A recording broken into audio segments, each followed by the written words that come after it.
Aloha and shalom. It's the full moon, so you know what time it is. It's time for our weekly message from the archetypes. So as usual, I am tuning in from Sedona, Arizona.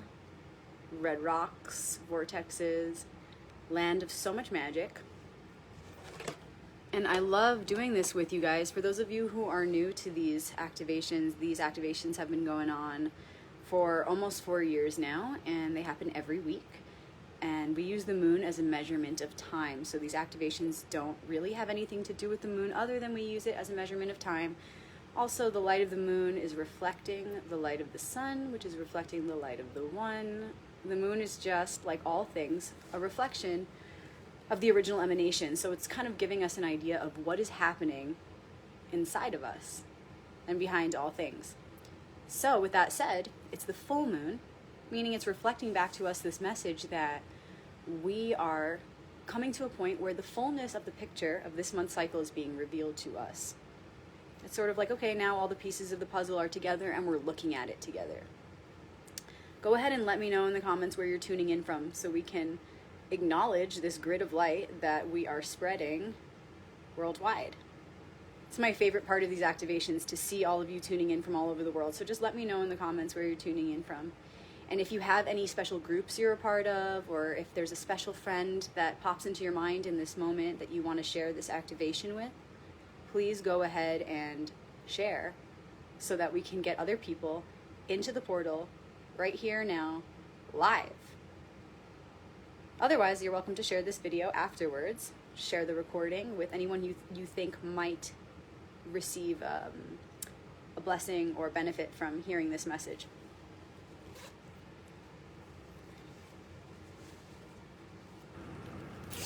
Hope you guys have been enjoying the awesome energy that we've been experiencing this past week. We had the first quarter activation last week. We had solstice, we had Christmas, right? We had the Jupiter-Saturn conjunction. My Saturn return ended with that. So it's been some pretty powerful energies, you guys. Now we're just like kind of wrapping up this cycle. We're just kind of taking a look at all that's unfolded.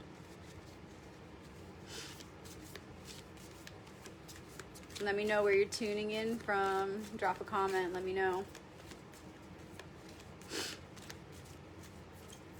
So last week,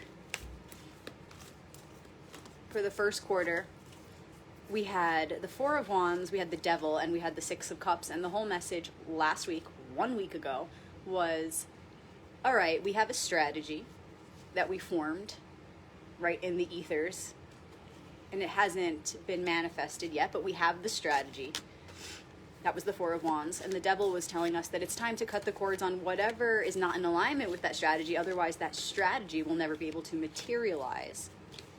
And then the Six of Cups was all about, once we do carry through with our plan and cut those old cords and manifest this new strategy into materialization, then we'll be able to truly live from our hearts, to give and receive from our hearts. This was just a little summary of the message last week.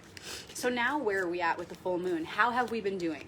Have we been doing a good job at manifesting this new strategy, at applying this new strategy, integrating our new ideas of who we really are?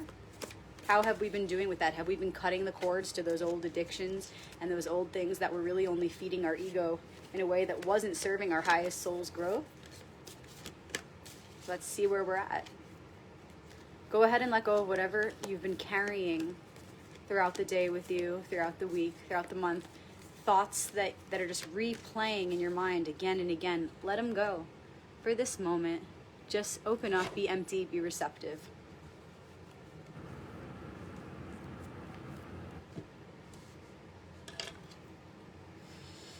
And then once you feel like you're open and receptive,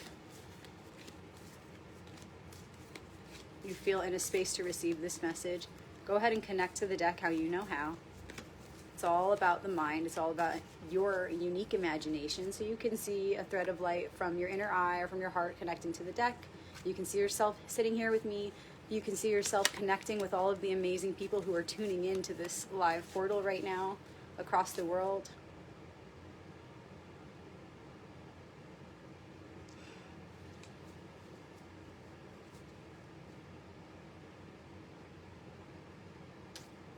Let's begin.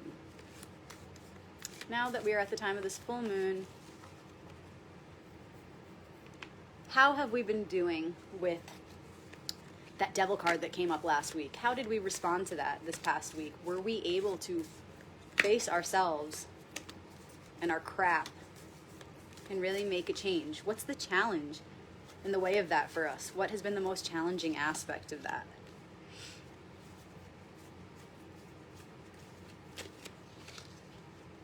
What's the next best step we can take? Who is our ally that's going to represent the next best step we can take in this process that we've been going through this month? Because it's not over. We're at the full moon right now, but next week is the final quarter, and that's when we'll really wrap things up and also prepare for the new moon to follow, right? Next week is like the in-between.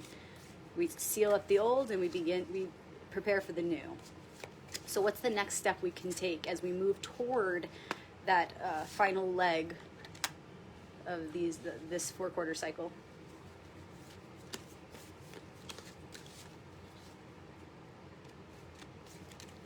And I'm feeling really called to pull this. What is a hidden fear that we have right now? What's a hidden fear that we have? Okay, let's begin. So the challenge that we've been experiencing from last week till now in cutting cords, moving beyond our comforts to really be able to grow. Page of Wands.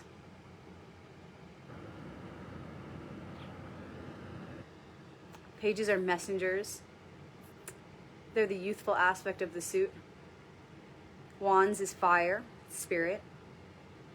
And so this card being in the position for the question we just asked, being the answer to the question we just asked, is saying our struggle to release the addictions, release the behaviors, the comforts that have been keeping us in the old version of ourselves, right? Not allowing us to be the new, better version of ourselves. A challenge we're having with that is not being open to inspiration, to divine inspiration. We're not feeling, perhaps some of you may resonate with this, we're not feeling inspired spiritually. We're not feeling motivated. We need the fire under our ass. We need to keep it going for ourselves. There is none other. There is only one. There is only self. So how are we putting that fire under our own ass? How are we staying motivated and inspired to do the work of cutting those cords? Right? Because it's like when that addiction comes up or that opportunity is presented to us to fulfill an old desire, to keep a pattern going, that fire is strong. That feeling, that desire is strong. We want to give in. Okay? It's like this old habit comes creeping in. It's like, ooh, let's do this. We're going to feel good if we do this. And our motivation to say no and to redirect the energy and to shift, change, grow, evolve has to be stronger, has to feel more delicious and inspiring and activating than the feeling of comfort that we've been feeding for so long. So that motivational fire has to fuel our will in the proper direction. Otherwise, we will keep on feeding those old habits. We will keep on solidifying those old cords. Our motivation to change and grow has to be more powerful than the desire to scratch that itch that scratch, however you guys say it, right? So how can we prepare ahead for the next time this challenge is going to come? How can we be prepared? What I'm thinking is, I want to really ask myself, what does it feel like in that moment when that desire comes up for me? How does that come up for me? And when is it most likely to come up, right? So I'm really going to prepare myself. With whom? Or what situation does this desire come up? And I'm going to be prepared so that when it does, I will trigger my conscious awareness to come in and say, it may feel good in this moment, but I know that later I'm not going to feel good. It may feel good in this moment, but it's going to feel even better if I say no, right? And I was talking about this with someone the other day. The greater the desire, then the more potential for change and growth when you are able to say no. When you are able to consciously say no and restrict yourself from giving your energy to what you know is not serving the highest. So the more you feel that burning desire to fulfill an old need, or to give into an addiction or old habit that's not really serving you, the more you feel that desire, the greater the gift when you are able to say no. Okay, so I believe this is really what I'm seeing clearly with this card here. That our biggest challenge in letting go of our addictions, our old habits, keeping us stuck in this comfortable space, not allowing us to grow, is because we're not allowing ourselves to maintain that inspiration, to feel better about saying no than actually giving in. It's so easy to just say, oh, well, but that feels so good, I just want to give in. We have to know that what is on the other side after we say no is greater. And it's the reality of it, you guys, is that it's not going to seem that way in the moment. That's the whole point. That's the irony. That's the trickery of the ego, right? It wants to say, oh, but it's not that bad. Just do it this one time. You'll feel really good. Just give me your energy, right? These are your old habits speaking. Just give me your energy. It's not that bad. It's fine. Keep giving me your energy. And you're like, yeah, damn, that would feel really good. But if you hold out and you say no and you just be patient with your process, little by little, your reality begins to shift and you start to attract greater experiences for pleasure in your life. But there is that transitionary period where we have our doubts, where we question it, because it seems so easy to just give into the old way, the comfortable way. But this transitionary period, it only lasts so long. Soon we're on the other side and we're looking back going, oh, I'm so glad that I trusted my gut. I'm so glad that I stopped giving my energy to those old things because this feels better. So your motivation to want to be new, different, changed, grow, has to feel more inspiring than that feeling of pleasure you get or that you've been getting when you've been giving in to old addictions or habits. So how can you build more inspiration, more motivation around your higher goals and be more excited about that than the old addictions or comforts that you've been feeding for so long? Okay. Now, the next one is, who is our ally? And the next step that we need to take as we move from this time of the full moon to the final quarter, which is really just a reflection of what's going on inside of us, as we move from this time of receiving the whole picture and then making the moves to close up this cycle. Who is our ally? There's our major arcanum, first one, the Empress, aka the unveiled Isis. She's like the counterpart to 2, the veiled Isis, aka High Priestess. She's like the next step. She comes right after her. The tarot is a sequence. So she is our ally, our next step. And what I see here clearly is that we are needing at this time to hold a vision of what it is we want our lives to look like. We're doing this work so that we can be the next best version of ourselves, right?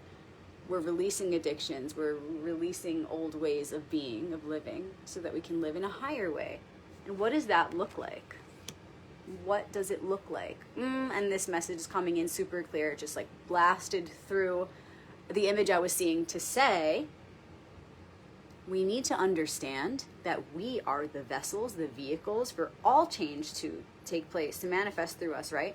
Whatever we want to manifest, whatever we want to create, that's great. But it's important to start with our physical vessel, right? Like our minds, our hearts, our bodies.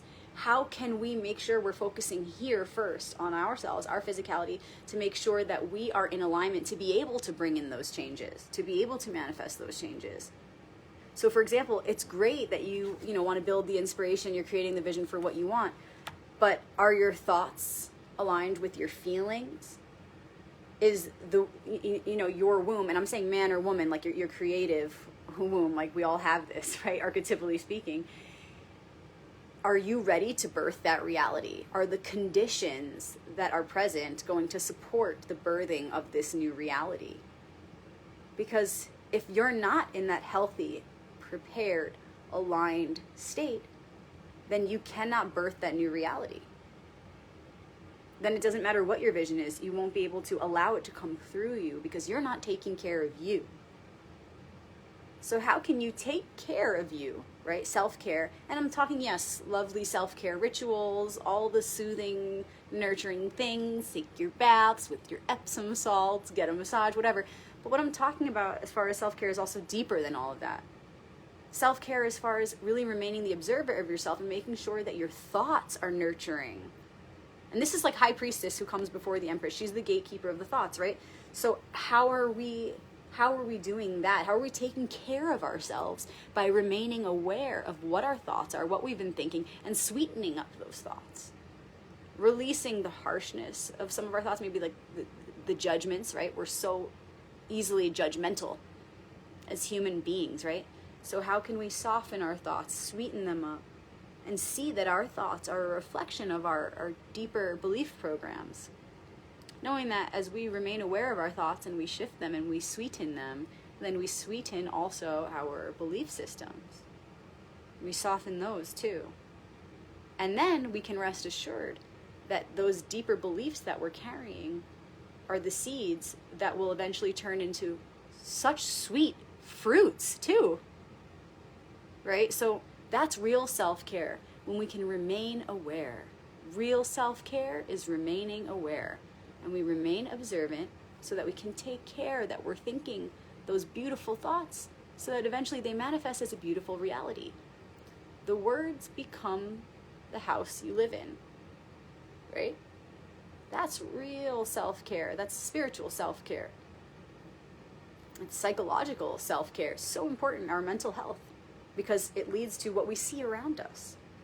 The first principle of Hermetics is the principle of mentality.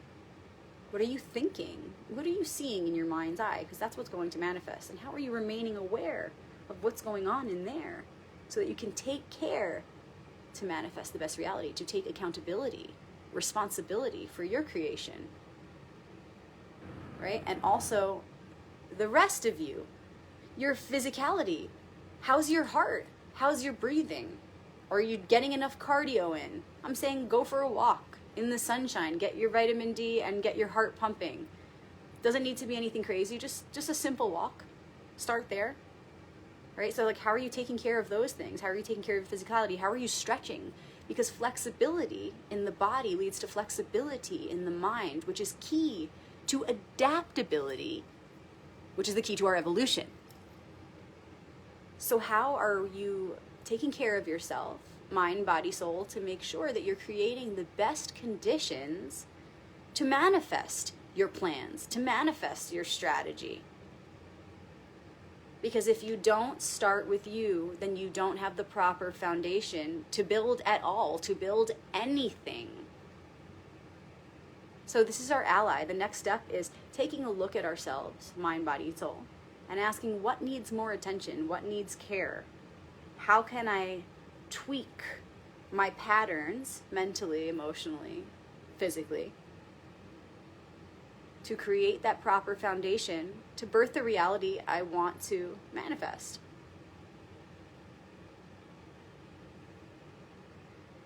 So make sure that whatever plan you're trying to have come through, right? The plan that is bigger than your addictions, the plan that is bigger than your old self, this grand plan you have for yourself to grow psychologically and spiritually. Make sure that your body and your mind and your emotions that you're carrying are in alignment with clearing the old you and birthing the new you. So let's say you have some, let's give some examples. Let's say you have an addiction, and let's just say tobacco, right? Like there's so many people that have like an addiction to tobacco, and it's not about the tobacco or whether it's good or bad. We're just using it as an example of an addiction, because addiction is mental, like all things, right? So let's say you have a tobacco addiction, but your body your body keeps craving it, right? This is all about the body and the vessel and how we're going to birth the new reality. So let's say that you keep having these cravings in your body for that tobacco, but the new you, this vision that you're holding in your mind's eye, is a you that's not smoking tobacco right now, okay? What does that new you feel like? And how can you get yourself there right now? And let's say even physically, your body is having these cravings. So what herbal teas can you drink? Or maybe who can you call for a massage to calm your nervous system, to shift those physical urges that you're getting to be fed this tobacco, to be given this tobacco, right? How can you work with your physical body and nurture it and give it attention and love and awareness when it's crying out for that addiction to be satisfied, okay? It's like there's parts of our body that will say, oh, I want this tobacco, I want it, give it to me, feed me, Seymour, right? And instead of saying, yeah, here's the tobacco, we're going to stop, we're going to recognize where in my being, in my creative womb, which is all of me, right? Because man or woman, we all have this creative womb, which is our entire being. It's all the chakras. The mind is the ultimate womb of creation, and we all connect there. So how can you take care of your vessel for creation and make sure that the conditions are proper to bring in what you want?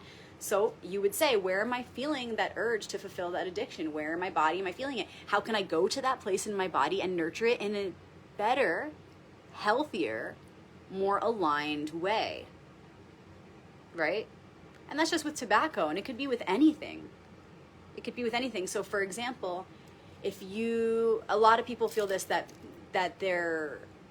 we all go through this as humans, where we feel our words are reflecting too much judgment, right? Like, oh, I feel gross, like I've been too complainy lately, for example, right? Like we're so used to complaining instead of being grateful, right? We're so used to complaining. So if the old you was used to complaining, but you recognize it and you want to shift that, and that's the thing you're trying to let go of, that's the inspiration you're trying to build. I want to sweeten my words, I want to let go of the judgments. Then you need to look at where in your being you're so craving to be judgmental. Where you feel the judgment, where is it in your body? What do you feel when that's happening? And how can you remain aware and shift that? What can you do to your physical body to relax yourself, to sweeten up, to release the judgments within your own body, to release the judgments of your own self, so that you can ultimately release the judgments you're carrying for the world? For anyone. Okay, so just a couple of examples. See where in your body you're carrying the patterns of the addictions, and go there and give it new awareness. Give it better things to, I don't want to say be addicted to, but better things to crave. Give your body new patterns. Give it reasons to crave a higher, healthier way. All right, what is our hidden fear?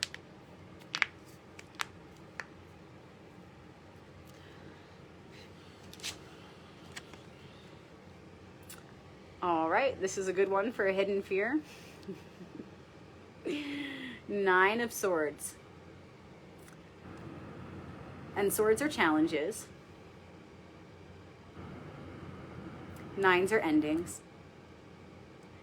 And we're afraid, perhaps there's this, and hidden fear is usually subconscious. There are a lot of people who will say, oh, I totally know what this is. I totally see it. But for many of us, this will just be a deep subconscious fear, in which case the neutralizing effect will be more resonant. So let's start with it as a fear and then look at the neutralizing effect. As a fear, 9 of Swords would look like, oh man, I'm afraid that this challenge that I've been going through will never end. I'm afraid that I'll never be able to get rid of those addictions. I'm afraid that I won't be able to cut those cords. I'm afraid that my old self is so locked in that I won't be able to change and grow and reach that new beginning that I want to reach. This is what it looks like as the fear aspect. And when we begin to shift it, we want to look at the 10. We want to look at the next card in the sequence. 9 to 10. 9s are endings, 10s are endings and new beginnings. And the 10 of Swords, it looks gruesome. Okay, it's called the Lord of Ruin, and it has a man on the floor with his face down and 10 knives in his back. But it's metaphorical. it's archetypal, and the whole point of the Ten of Swords is showing that we will move from this nightmare and end it once and for all. Okay, so first you have the Nine of Swords, where it's like, oh, we're waking up from the nightmare, but he's still got his hands on his face, so he's still replaying it in his mind. Oh my goodness, like he's still sitting with the ending of this all. Oh, it's horrible, it's so horrible. But when he removes his hands, what will he see here? He'll see his blanket of security, right? The blankets represent protection, comfort, safety, security blanket, right? And on it is the rose, which represents renewed life, rebirth. It's an occult. It always has been an occult symbol for rebirth, the eternal spring. And then also, it's hard to see maybe, but there's the astrological signs here of the zodiac. And so what it's showing here is that our security, our safety, our comfort lies in the divine order of the cosmos. That if we could just remove our hands from our eyes, stop replaying all the anxiety, all the worries, all the fears, and look below, we'll see that everything's in perfect order. We'll begin to trust, release, surrender, and open up to the divine plan. And that's what will ultimately take us from the 9 to the 10, to effortlessly, gracefully, organically release the old, end the old cycle, cut the cords, clear the space for the new. Okay, so how are you, there's two questions I want to ask here. How are you remembering that all is in divine order? Have you been, not just remembering that, but have you been consciously remembering that? Have you been claiming that remembrance? That yes, everything is in divine order, everything. Or have you been resisting your reality in any small way? Because even a small amount of resistance reveals an inability to believe that all is in divine order. And in that case, it doesn't matter how small or big the resistance is. Resistance itself reveals that you are not truly believing that all is in perfect order. So how can we resist less and open up more? How can we release doubt, fear, mistrust in the divine plan, and really claim in each moment to know that it's all a part of the great unfolding? Remember, the universe doesn't care about size or amount, doesn't care about quantity. It's all about quality. So it doesn't matter whether you're resisting this much or this much. Resistance reveals an underlying inability to believe in the perfection of the divine order of all that is. So where is there resistance in your life, and how can you see that as being connected to your doubt or your fear that there's something that's not in divine order? And then from there say, wow, how silly that is for me to think that all these blessings and all this goodness is divine order, but that the darker, harder, scarier, more challenging aspects are not a part of that. How can I bring myself back to center and remember that all things that are unfolding are a part of this divine plan, and that I'm resting in God's hands, so that I can begin to trust, surrender, release, and move on from the ending that we've been experiencing, right? It's also like about to be New Year's in the Gregorian calendar, and you know, it's this full moon. We're moving toward the final leg of the cycle next week. So there's all this energy of endings and new beginnings in so many ways, in so many dimensions. We just spoke about this. The new moon this past month was all about initiating a new beginning, but we're still having trouble releasing that old, right? So this card is showing us where we're having some resistance to fully letting go of that old cycle. And I really see that as this letting go of 2020 and this constant, you know, this repetition of, wow, this year has been so challenging. Wow, this year has been so difficult. Wow, it's been the craziest year of all. And we can keep repeating that. We can keep reviewing our nightmares, our anxiety like this, right? But then we'll just be stuck in the 9 or the ending forever. We need to move ahead. So how can we remove our hands from our eyes? Stop replaying all of the nightmarish, as judged by us, nightmarish aspects of 2020, and begin to see the new year ahead, to really feel that, to trust that everything that's happened has been in divine order. And deep inside we know this. So it's really about consciously reviewing it, even together, outwardly expressing it with people that you love, that you feel safe around, with friends, with family. with new friends you make. Getting it out there, expressing, connecting in that expression and saying, we know it's been hard, but together, let's begin to see the new beginning. Let's outwardly express that we know all of this has been happening for a reason. Of course. There's nothing outside of divine order. Everything happens for a reason. So whatever new beginning you're going through right now, and this is a collective reading, we're all going through this, individually and collectively, we are all going through this. So how can you see the new you over here, the old you over here, and really making peace with that old you and saying goodbye to it? And saying, I'm cutting the cords to that old me. There is nothing in the way of me moving forward. Okay, so the fear aspect, oh, I'm afraid I'll never get past this. I'm afraid I'll never be able to release the anxiety or cut the cords. It's nowhere near as powerful as the neutralizing effect, which is simply claiming consciously, of course I will move ahead. I'm going to see it right now. There's nothing stopping me from moving ahead. Everything is in perfect order. I will now progress. And when you say those things out loud, right, or you repeat them in your mind, you cycle them through your mind again and again, it becomes a meditation. And you fill yourself with the frequency of this progressive image of your growth. And anything that is not in alignment with that has to fall away. So all those old parts of you that maybe up until now, deep inside, you felt you were unable to let go of, there was some deep underlying fear that this will never change. Well, that has to be neutralized. By law, those doubts and those fears of never being able to get over it, never being able to let go, they will go away. All those thoughts will go away because you will be so filled with certainty, with trust in the divine plan. And you will repeat that again and again. You will carry this frequency, and all of those old thoughts, fear and doubt, will no longer be in alignment. It's so simple, but it's true, and it's law.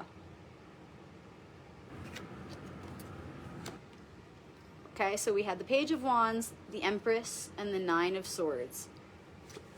Time to build that desire for the new. Make sure it's so strong that when the burning fire and passion of addiction or old desires that want to be fulfilled, when that comes up, the fire we're carrying inside, and this takes our conscious practice, conscious awareness, the fire that we're carrying inside, the motivation to have a new life, will overpower that burning desire to fulfill an old need, old addiction. Okay? So right now, that's our main focus, building this fire inside so that when we feel like we want to give in to an old addiction, that fire inside is stronger. That feeling inside for getting past this stage, for moving to a new beginning, is going to be stronger.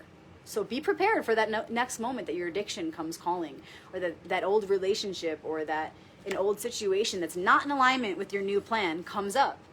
Be prepared. Have that fire inside burning so that you can say no, so you don't feel the need to give in. Remember that your body, your being, is the vessel to birth this new world that you're trying to birth. And there's no point in even taking a step until you've surveyed yourself and asked, am I maintaining the proper conditions to birth this thing, this new reality? Because it starts with me. And there may be a deep fear within, a deep subconscious fear, this is within the collective mind as well, that we'll never get past this. And the only way to really blast through that fear and progress is to see ourselves already on the other side, to trust that there is a process that we have to live out, that we have to go through. We can't just go from here to here. We have to have the middle. We can't just go from A to Z. We need to go through each of the letters, each part of the process, each step of the way. Trusting in that plan and knowing that, of course, we're not going to be stuck here. The only constant in life is change. So we're going to fill ourselves with that knowing, therefore eliminating any underlying fears that we'll never be able to grow, that we'll never be able to change, that we'll never get past this anxiety, this stress. Of course we will. This is just a part of the process. There's your 3 cards. Happy full moon, everybody. Thanks for joining me in this activation portal. If you know of anybody who could benefit from this message, please go ahead and share it with them. Share it to your favorite groups. Share it with your family and friends who could use this message and also who could help to enhance this portal. I'm starting a new course very soon, you guys. I'm so excited about it. It's going to start in probably a couple of weeks, and it's going to be on the Minor Arcanum. And this is going to go really deep because the Minor Arcanum is so detailed. There's so much to discuss. So let me know if you have an interest in that. Go ahead and private message me. I do have the full Major Arcanum course. That's the trump cards. I have the full Major Arcanum course available at any time. So if you have an interest in learning about the trump cards, cards 0 through 22, actually, considering the Brotherhood of Light, card 22, the Materialist, then let me know. Just reach out. Each class is about an hour to an hour and a half long, so it's a lot of information that I'm so happy to share with you all. If you're not already a part of my private groups on Facebook, I have 2 of them. One is called The Royal Path. Yes, that's also the name of my book. And so in this group, we talk about the book, we talk about tarot, we talk about archetypal awareness and activation. My other group is called Shabbat Crew, and it's all about Jewish mysticism, and I share my favorite sources every week for the current Torah story. Sometimes I share my own interpretation of the Torah story. So go ahead and join me there. I would love to see you guys there. And thank you all for your book orders and for your reviews on my book. I'm so happy to be on this journey with you. Many blessings, and I will see you in 2021. Peace.